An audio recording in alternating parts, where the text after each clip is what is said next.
আল্লাহর ওলি আব্দুল কাদের জিলানী তিনি আপনার বললেন, ও যুগের মানুষেরা তোমরা জানাজা পড়বে, মুর্দার জানাজা পড়বে। তারা বলল, হুজুর হ্যাঁ আমরা মুর্দার জানাজার নামাজ পড়ব। আল্লাহর ওলি আব্দুল কাদের জিলানী আলাইহি রাহমাতুর রিদওয়ান তিনি বললেন, কাতার তোমরা সিধা করো। কাতার করা হলো। তাদের মধ্যে আলোচনা ছিল, যখন জানাজা শুরু হবে ওই ব্যক্তি দাঁড়িয়ে যাবে আর বলবে আমি জিন্দা আছি। যুগের মানুষ তারা বুঝতে পারবে এটা আল্লাহর ওলি না, কারণ তাদের আকীদা বিশ্বাস ছিল আল্লাহর ওলি হলে জিন্দা মুর্দার পার্থক্য বুঝতে পারবে। আল্লাহর ওলি আব্দুল কাদের জিলানী আলাইহি রাহমাতুর রিদওয়ান তিনি যখন এমন কথা বললেন, তারা কাতার সবাই চিন্তা করলো, কাতারে দাঁড়িয়ে যায়। আল্লাহর ওলি আব্দুল কাদের জিলানী তিনি জানাজা আপনার শুরু করে দেয়। পিছন থেকে মানুষের আলোচনা শুরু হলো, এখনো পর্যন্ত ওই ব্যক্তি কেন দাঁড়ায় না আর যুগের মানুষদেরকে কেন বলে না আমি এখনো জিন্দা আছি। আল্লাহর ওলি অপমান হবে, আল্লাহর ওলির আজকে মান ইজ্জত হারা হবে, আল্লাহর ওলির শান আজকে কমবে।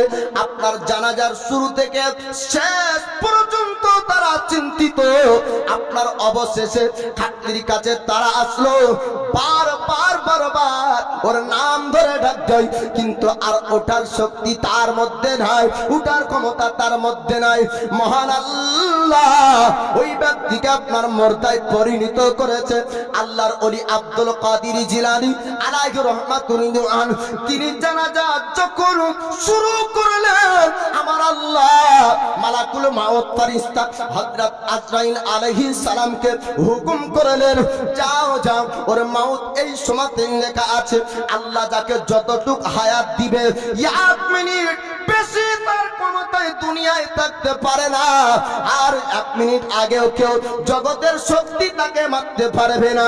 তার মওত ওই সময় পর্যন্ত লেখা ছিল যে আল্লাহর ওলির শান কমাতে যাবে ওই জায়গাতে তার মওত হবে। কোন ব্যক্তি বহরমপুর যাবার উদ্দেশ্য বের হয়, রানীতালাতে আপনার হরিরামপুর পারনা হতেই মওত হতে পারে। কোন ব্যক্তি মুম্বাই যাবে, কলকাতাতে না যেতেই মওত হতে পারে।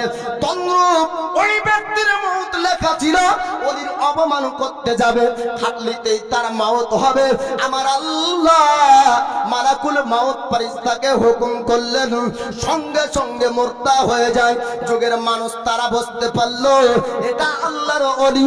আপনার কদমের কাছে আসার পরে বলে, হুজুর আপনি যে আল্লাহর ওলি এটা আমরা বুঝতে পেরেছি, হুজুর আমাদের বেদবি ক্ষমা করবেন, আপনাকে পরীক্ষা করতে চেয়েছিলাম। হুজুর আপনি আল্লাহর কাছে দোয়া করে আবার এই ব্যক্তিকে জিন্দা করে দিন। জোরে বলুন সুবহানাল্লাহ। আব্দুল কাদের জিলানী বলছেন যে তোমরা আমাকে পরীক্ষা করার জন্য একজনকে খাটলিতে সাজিয়েছ। পরীক্ষা তো বহু রকমের ছিল, তাই না? ওলির পরীক্ষা আপনার কি হাতে কি আছে বলেন তো? এটা আসল পরীক্ষা না। আল্লাহর ওলি যে হবে সে বড় আলিম হবে। জোরে বলুন সুবহানাল্লাহ। যে আল্লাহর ওলি হবে তার মধ্যে তাকওয়া থাকবে, যে আল্লাহর ওলি হবে তার খেলাফত নবী পর্যন্ত থাকবে। এইগুলা পরীক্ষা করতে হবে, তার মধ্যে আমল আছে কিনা, তার মধ্যে তাকওয়া আছে কিনা, তার মধ্যে পরেজগারি আছে কিনা, নামাজের পাবন্দি আছে কিনা, পাঞ্জেগানা নামাজ পড়ে কিনা, মুরিদ ভক্তদেরকে নামাজের হুকুম দেয় কি না, নচেত পেঁপের বীজ দেখিয়ে গোলমরিচ প্রমাণ হবে। আব্দুল কাদের জিলানীর নাম ভাঙিয়ে যেখান সেখান ওলি তৈরি হবে, এটাও আমরা সাপোর্ট করি না। আহলে সুন্নাত ওয়াল জামাত আল্লাহর ওলিকে বিশ্বাস করে, আহলে সুন্নাত ওয়াল জামাত ওলিদেরকে আপনার মানে, আহলে সুন্নাত ওয়াল জামাত মুরিদ হওয়াকে সমর্থন করে।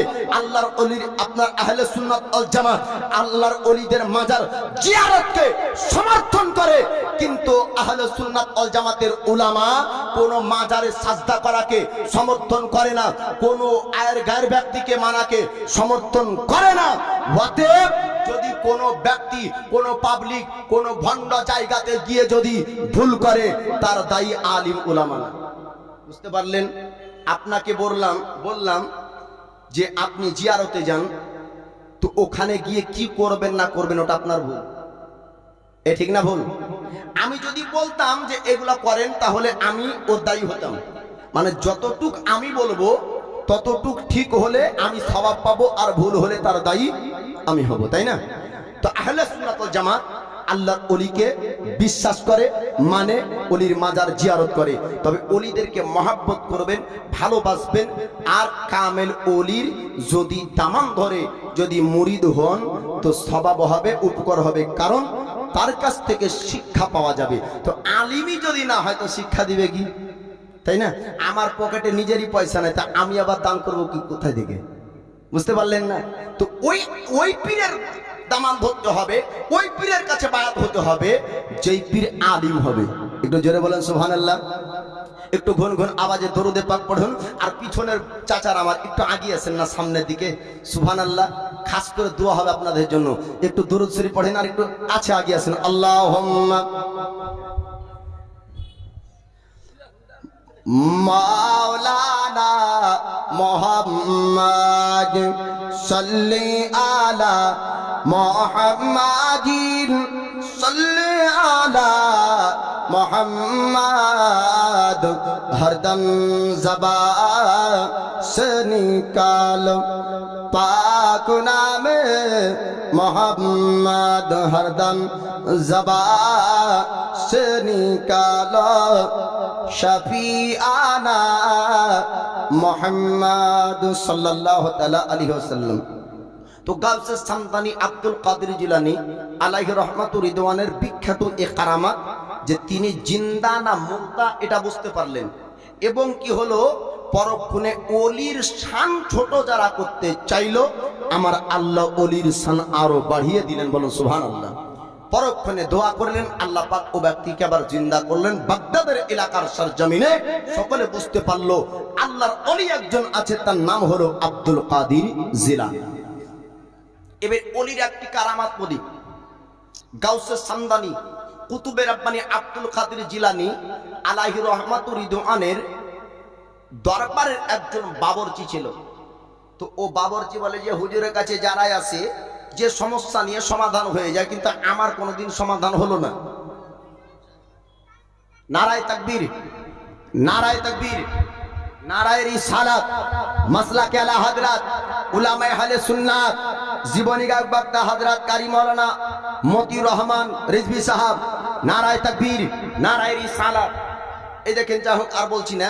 তো ওই বাবরচি ভেবেছিল যে আমি কিছু পাই না, তো রাতারাত্রি ও দরবার ছেড়ে চলে গেল এবং অন্য দরবারে গিয়ে এইরকম সভা মাহফিল হচ্ছে, সারা রাত্রি ওয়াজ শুনে আপনার শেষ মাহফিলে বক্তা যখন দোয়া করে, তো দোয়াতে বলছে, আল্লাহ আমি গুনহগার, আমার হাত যদি কবুল না করো, আব্দুল কাদের জিলানীর বাবরচির, আব্দুল কাদের জিলানীর দরবারের বাবরচির ওসিলাতে আমার দোয়া কবুল করে না। জোরে বলুন সুবহানাল্লাহ। বাবরচির চোখ দিয়ে পানি ঝরতে লাগলো। আমাকে মনে করলাম যে হুজুর কিছু দেয়নি, কিন্তু গোপনে গোপনে আল্লাহর দরবারে ওসিলা ব্যক্তি বানিয়ে দিয়েছে যে আমার ওসিলা একজন বড় আলিম পর্যন্ত নাই। আবার রাতারাত্রি আপনার পিললেন আব্দুল কাদের জিলানী বলে, কোথায় গিয়েছিলে আমার দরবার ছেড়ে? বলে হুজুর দীর্ঘদিন রান্নার কাজ করলাম, মানে মানে চিন্তা এটাই হলো মেহমানের খাবারের ব্যবস্থা আমি করতাম, আপনি সকলকে কিছু না কিছু দিতেন, আমাকে কিছু দেননি, এটা মনে করেছিলাম। দরবার ছেড়ে চলে গেলাম। অন্য জায়গায় যাওয়ার পরে বুঝতে পারলাম যে কামেল ওলির দরবারে থাকলে আল্লাহর নিকটে ইজ্জত বেড়ে যায়। জোরে বলুন সুবহানাল্লাহ। যাই হোক, আলোচনা লম্বা করছি না। মুনাজির আহলে সুন্নাত উস্তাজুল উলামা, আমার শিক্ষক তসহ আপনার শতাধিক আলিমের উস্তাদ মুনাজির আহলে সুন্নাত হযরত আল্লামা কারি মাওলানা মুফতি আলী হুসাইন কাদরি সাহেব হুজুরের লেখা দু কলি আপনাদেরকে শুনিয়ে আমার আলোচনা শেষ করব। হাসরের কঠিন দিনে কে তারাবে তুমি বিনে। মহাব্বতে বলেন সুবহানাল্লাহ। হাসরের কঠিন দিনে কে তারাবে তুমি বিনে। পুঁজি ভুকুতি ভাঙ্গা মানে, পুঁজি ভুকুতি ভাঙ্গা মানে, ইয়া শাফি আল মুজনাবিন ইয়া শাফি আল মুজনাবিন হাশরের কঠিন দিনে কে তরাবে তুমি বিনে বুঝি ভুকুতি ভাঙ্গা মানে ইয়া শাফি আল মুজনাবিন পিপাসায় জীব পিপাসায় জীব কাটা হবে দেহ পাসিনায় ডুবে যাবে তুমি বিনে উদ্ধারিকে হবে তুমি বিনে উদ্ধারিকে হবে ইয়া শাফি আল মুজনাবিন হাশরের কঠিন দিনে কে তারাবে তুমি বিনে পুঁজি ভুকুতি ভাঙা মানে ইয়া শাফি আল মুজনাবিন দূর হবে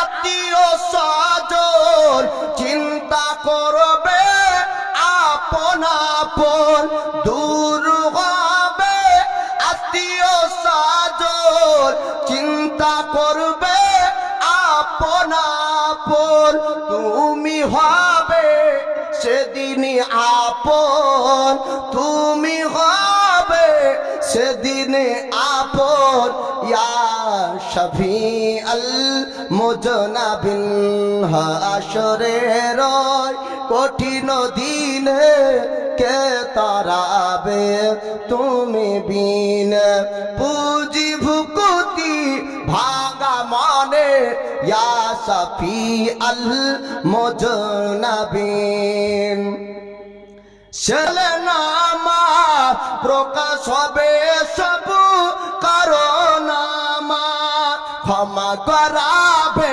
মোদের গোনা ক্ষমা করাবে মোদের গোনা ইয়া শাফি আল মুজনাবিন হাশরের কঠিন দিনে কে তারাবে তুমি বিনে পুঁজি ভুকুতি ভাঙা মনে ইয়া শাফি আল মুজনাবিন কাদেরি ভাবে